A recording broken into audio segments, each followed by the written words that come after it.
Hey, CJN podcast listeners, Michael Fraiman here, executive producer. I wanted to share that the CJN has earned 6 Simon Rock Hour Awards this month, the Jewish Pulitzers, as some folks call them. We took home awards for magazine writing and design, and for feature stories on a Holocaust music project, BDS on Canadian campuses, and 4 women who discovered they were sisters in their golden years, thanks to 23andMe. But we can't create award-winning journalism without your help. If you value independent Jewish journalism, please consider supporting us today at thecjn.ca/donate.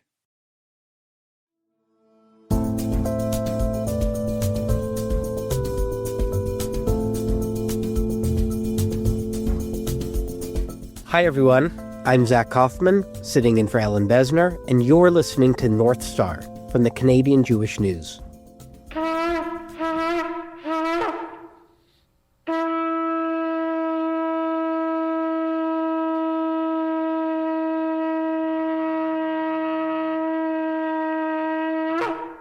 That's the sound of a shofar blasting through the Manitoba legislature at the installation ceremony of Anita Neville, the current Lieutenant General of the province.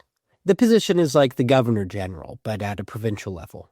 At the moment, Neville is the only Jewish Lieutenant General in the country, but she's not the first. I remember that clip from when we first covered Neville's installation on the podcast a few years back, and seeing a packed room of lawmakers from across Manitoba, most not Jewish, some Indigenous leaders, all adding the appropriate congratulation. And we got said it all together. Mazel tov.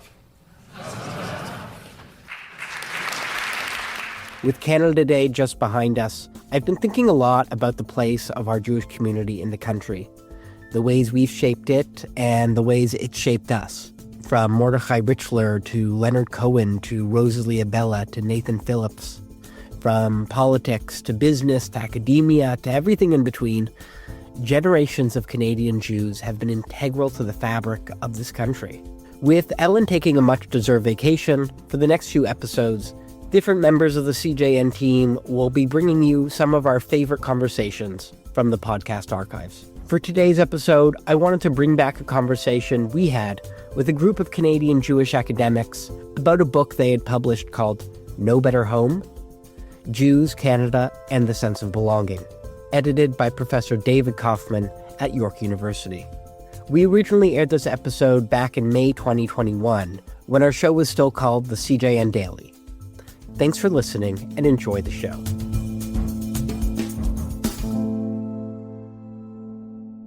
As of this weekend, we have surpassed our goal and raised over $750,000, an amazing accomplishment that we should all be proud of and will make a huge difference. That's what it sounded like Sunday at an online party to mark the annual Walk for Israel in Toronto. The event came at the end of a Jewish Heritage Month like no other.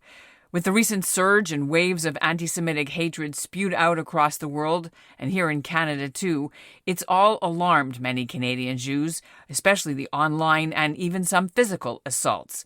Now, a new book has been published, and the timing couldn't be more poignant. The book is called No Better Home, with a question mark, Jews, Canada, and the Sense of Belonging, published by the University of Toronto Press. Nearly 20 Canadian Jewish scholars try to answer the question, is Canada the best home for Jews? Their short answer is yes, but, and now in light of the recent events, some of the authors are worried. I was in this book saying that for me it was the best home for me to be in Montreal, and all of a sudden I found myself wondering, where is my home? I thought, well, there's no place to hide for Jews.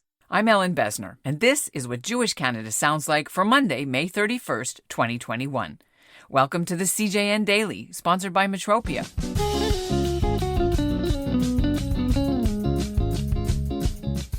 Is Canada the better home for Jews these days? It's the question being posed by the new book, which had its launch on Friday. Coming up, we'll hear from some of the contributors. I find it very difficult to imagine any place better than Canada to grow up as I did than, in Canada in the last 50 years or so. When a bunch of scholars who look at Canadian Jewish topics, including the man you just heard, Professor Jeffrey Weidlinger, met at a conference back in 2017. It was during the year of the 150th anniversary of Canada as an independent country, and the result was a book which has just been published. The scholars looked at many themes to try to answer the question, what does it mean to belong as Jews in Canada? And is Canada a better home than, say, America or France or England? David Koffman is a York University professor who edited the book.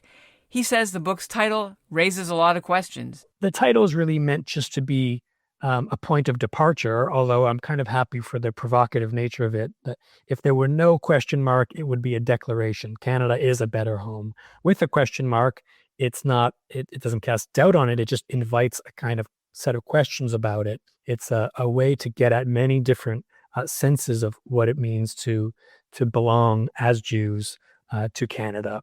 Professor Morton Weinfeld of McGill University weighs in on the yes side of the question. He says, on the whole, compared with other countries who also have large Jewish populations, Canada has been the better home than anywhere else outside Israel. Jews in Canada were a very privileged and lucky group.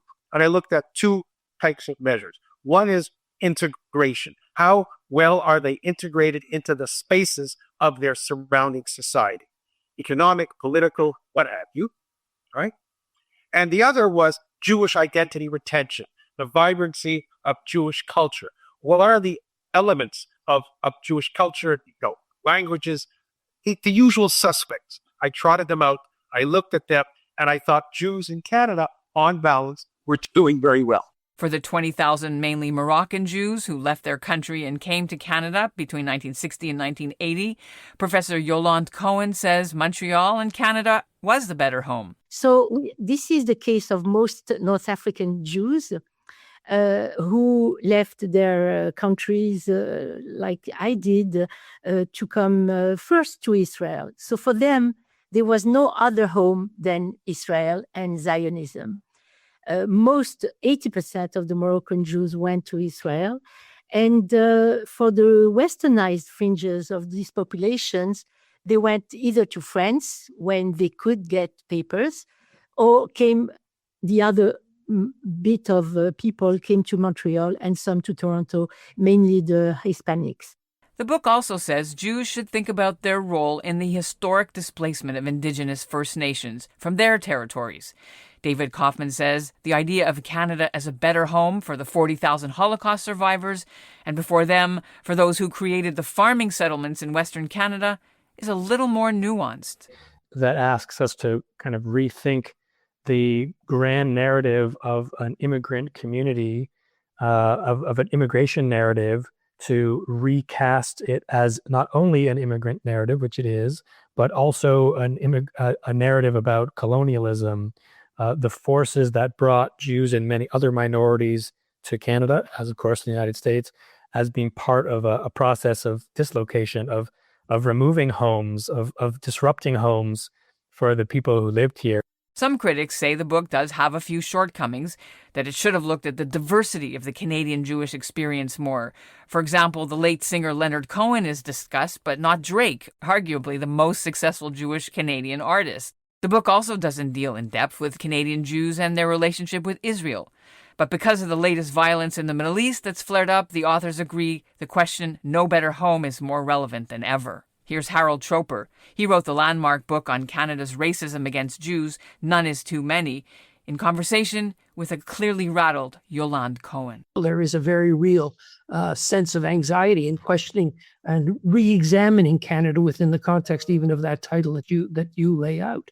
We are at a I suspect at a very interesting juncture in the Canadian Jewish community today. I'm not exactly sure how to address those anxieties, but certainly we have to acknowledge that at this particular moment they're there. I must say that the events of 2 weeks ago and last week in Côte-Saint-Luc and Hampstead in Montreal, of Jewish harassment, and part of my family lives in Côte-Saint-Luc, and they told me that they were ready to leave, and I was startled because But for where? Israel. That is 30 or 40 years after they left Morocco. So here we never had to speak about that, it was just like obvious that we were finally at home in Montreal.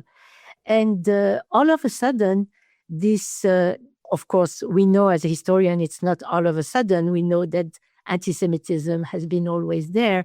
But it seems to me that it becomes somehow normal to be anti-Semite.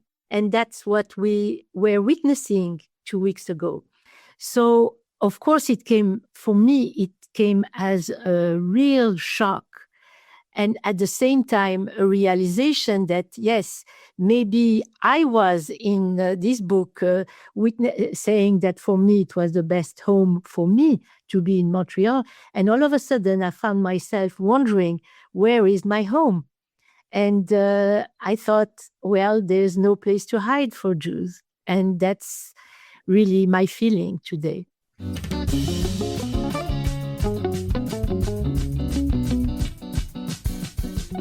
And that's what Jewish Canada sounds like for this episode of the CJN Daily, sponsored by Metropia. Integrity, community, quality, and customer care. I'm Ellin Bessner. You can reach me at ebessner@thecjn.ca.